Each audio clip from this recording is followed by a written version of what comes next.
সরকার গণভোট নিয়ে জাতির সাথে বেইমানি করছে অভিযোগ করে জামায়াত আমির ডাক্তার শফিকুর রহমান বলেছেন, জুলাইয়ের সাথে প্রতারণা করলে কাউকে ছাড় দেয়া হবে না। এ সময় তিনি সংসদ আর রাজপথে আন্দোলন গড়ে তোলার হুঁশিয়ারি দেন। বাংলাদেশ খেলাফত মজলিস আয়োজিত সমাবেশে 11 দলের নেতারা বলেন, গণভোটের রায় বাস্তবায়ন না হলে আবারও মুক্তিযুদ্ধ সংঘটিত হবে। জুবায়ের প্রধানের রিপোর্ট। কাঠফাটা তপ্ত দুপুরে লোকে লোকারণ্য সোহরাওয়ার্দী উদ্যান। বাংলাদেশ খেলাফত মজলিসের আমির মাওলানা মামুনুল হকের ডাকে সারা দেশ থেকে নেতাকর্মীদের এই উপস্থিতি। গণসমাবেশে যোগ দেন 11 দলের শীর্ষ নেতারা। সংসদের বিরোধী দলীয় নেতা ও জামাত আমির সবাইকে জুলাই সনদ বাস্তবায়নের লড়াইয়ে অংশ নিতে প্রস্তুত হওয়ার আহ্বান জানান। জনগণের অধিকার আদায় না হওয়া পর্যন্ত জীবন যাবে, কিন্তু মাথা নত করব না ইনশাআল্লাহ। জুলাইকে সম্মান করব, বুকে ধারণ করব, জুলাইয়ের সাথে বেইমানি করব না। আর জুলাইয়ের সাথে যারা বেইমানি করবে তাদেরকে ছাড় দিয়ে কথা বলা হবে না। যুবকদেরকে অনুরোধ করব, তৈরি হন।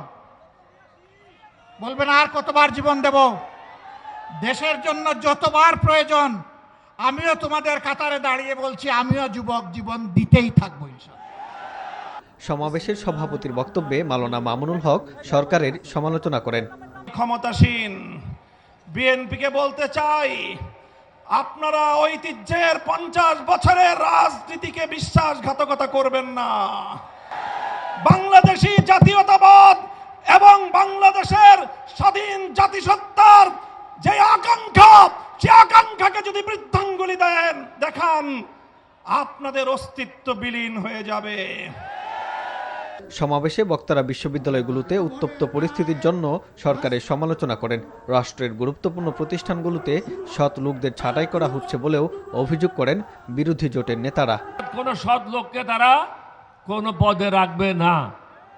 তারা চায় তাদের যারা গুণগান করে, তাদের কথা অনুযায়ী চলে, দুর্নীতি করতে পারবে, চাঁদাবাজি করতে পারবে, তাদেরকে মনোনয়ন দেবে, তাদেরকে পদায়ন করবে। পূর্ববর্তী জালেম ওই রাজাকার ন্যারেটিভ সৃষ্টি করে এখন কিন্তু ভারতে পালিয়ে গেছে।